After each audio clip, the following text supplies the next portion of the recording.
आज की कहानी है काली पत्नी। अरे रानी, तुम सांवली ऊपर से या काली साड़ी, वो अच्छी दिखेगी क्या तुम्हारे ऊपर? पहले ही तुम्हारे रंग को देखकर लोग ताना मारते हैं। पूरब रानी को बोला। देखो ना पूरब, मैं बोलती तो कहती सास बोलती रहती है हमेशा। ऐसा लगता है जैसे कौवे को काला टीका लगाया हो। पति और सास का बोलना सुनकर जरा उदास हो गई। वो काली नहीं थी, कृष्ण वर्णीय और रानी नाक नक्शे में अच्छी थी, पर पति और सास कलर को लेकर रानी को हमेशा ताना मारते थे। क्या करेगा वो भी, वह गोरा और रानी कृष्ण वर्णीय। लोगों का क्या, वो तो नाम रखने में पीएचडी होते हैं। ब्लैक और वाइट जोड़ी बोलते थे दोनों को। पूरब का मन वैसे साफ था। रानी को अगर कोई कलर को लेकर बोलता तो उसे जरा भी अच्छा नहीं लगता था, इसलिए वह भी थोड़ा बहुत बोल देता था ताकि वह जिद ना करे। लेकिन जब वह बोलता था तो उसे इस बात का पछतावा होता था। उसकी माँ घर में हमेशा कड़वाहट रखती थी। आज भी वैसे ही हुआ। घर में उत्सव के माहौल में सुबह जब सास ने रानी से बात की तो वह थोड़ी घबराई हुई थी। उसका चेहरा भी शांत था। पूरा वास्तव में खुद पर शर्मिंदा था। अपराधी की तरह बैठने के बजाय वह काम के लिए बाहर गया। कई सारी महिलाएं काली साड़ी पहनकर सड़कों पर चल रही थी।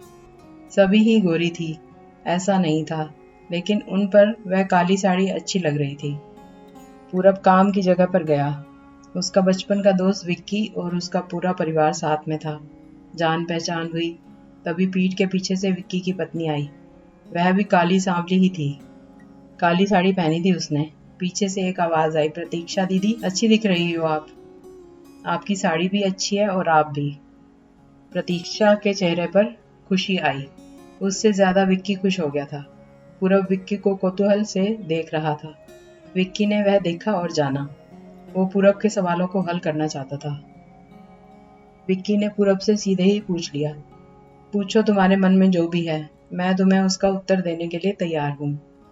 पूरब पहले हड़बड़ाया, फिर वह बोलने लगा कि नहीं नहीं, ऐसा कुछ भी नहीं है। विक्की ने पूरब से कहा, तुम मुझे नहीं जानते कि मैं लोगों का मन कितने अच्छे से पढ़ सकता हूँ। तुम तो मेरे बचपन के मित्र हो। तुम्हारे मन की बात भला मुझसे कैसे छुपी रह सकती है। विक्की आगे बोला, चलो ठीक है, तुम्हारा सवाल भी मैं ही बता देता हूँ। तुम यही सोच रहे हो ना कि मेरी पत्नी जो रंग से काली है और आज उसने काली साड़ी पहन रखी है, फिर भी वह और मैं इतना खुश कैसे।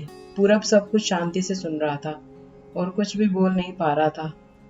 विक्की बोला, काला रंग ऐसा रंग है जिसमें दुनिया का कोई भी रंग मिला दे वह कभी नहीं बदलता, यानी कि किसी और रंग की संगत में वह अपना अस्तित्व कभी नहीं छोड़ता। इसी प्रकार प्रतीक्षा भी दिल से एकदम उस कलर के जैसी है, कभी भी रंगीन ना होने वाली लड़की है। वह अपनी मर्जी से जिए, यही मुझे लगता है। मैं उसे खुश देखना चाहता हूँ। लोगों का क्या, वह तो बैठे ही हैं बुरा भला बोलने के लिए।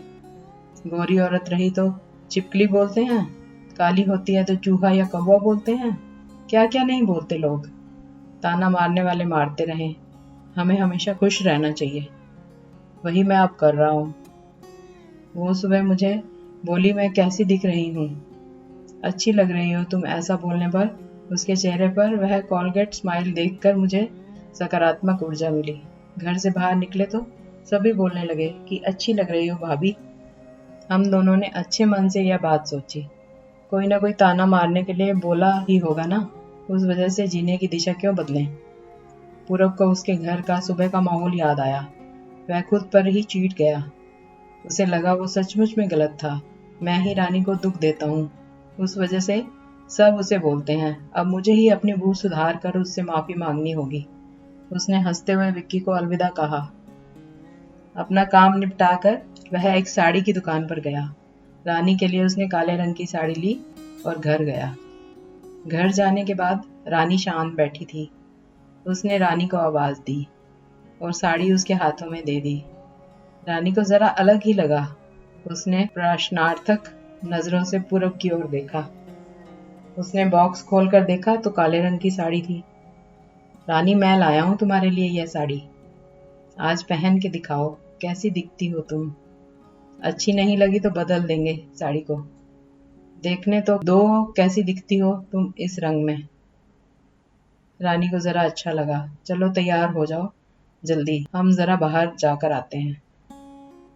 एक क्लाइंट के पास जाना है, उन्होंने बुलाया है जोड़ी में। पूरब का बोलना सुनकर रानी तैयार होने गई। काली साड़ी, उस पर हल्का सा मेकअप और लंबे बालों की चोटी। पूरब भी क्या, पूरब की माँ भी रानी को देखते ही रह गई। पूरब बोला, रानी सॉरी। हाँ, अरे लोगों की बातों में आकर मैं तुम्हें हमेशा बोलता रहा, और खरा सौंदर्य जिसमें है यह मैं भूल गया था। रंग दो ही हैं, यह जानकर फिर जीना छोड़ दे क्या? अपनी खुद की पसंद छोड़ दे क्या? तुम्हें काले रंग की साड़ी पहनना बहुत अच्छा लगता था ना, पर मैं हमेशा तुम्हें टोकता रहा। अब मुझे समझ में आया, किसी भी रंग में रंगते वक्त मन साफ हो तो खूबसूरती निखरती है। तुम चाहती हो वैसे ही जियो, मैं कभी भी तुम्हें नहीं बोलूंगा। और हाँ, सचमुच सुंदर दिखती हो तुम, तुम्हारे रंग पर अच्छा खिलता है यह काला रंग। रानी के चेहरे की लाली और भी ज्यादा बढ़ गई थी यह बात सुनकर। शर्मा कर वह पूरब को बोली, क्या आप भी? पूरब ने रानी का मुस्कुराता हुआ चेहरा देखा और उसके बदले हुए विचारों से पूरब खुश हुआ। मन ही मन में पूरब ने विक्की को धन्यवाद किया, क्योंकि यह परिवर्तन विक्की के शब्दों के द्वारा हुआ था। खूबसूरत दिखने के लिए खूबसूरत दिखना जरूरी नहीं है, बल्कि खूबसूरत सोच होना जरूरी है। इंसान का अगर मन सुंदर है तो इससे कोई फर्क नहीं पड़ता कि वह किस रंग का हो।